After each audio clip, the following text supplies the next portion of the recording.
अनुष्का शर्मा और विराट कोहली ने फैंस को मशवरा दे दिया। आईसीसी वर्ल्ड कप 2023 की हर जगह धूम है। क्रिकेट के मद्दाहों की बड़ी तादाद ये मैच बराह रास्त देखना चाहती है। कई ऐसे दोस्त और फैंस भी हैं जो बॉलीवुड की मारूफ अदाकारा अनुष्का शर्मा और भारतीय क्रिकेटर विराट कोहली से मैचेस के टिकट मांग रहे हैं।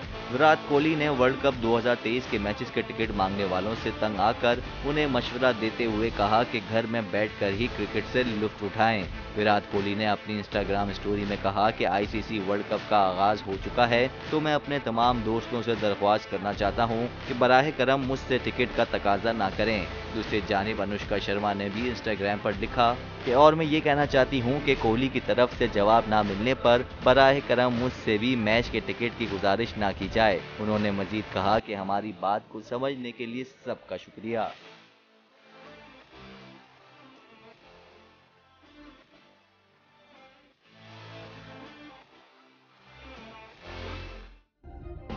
सब्सक्राइब करें और बेल दबाएं ताकि कोई खबर रह न जाए।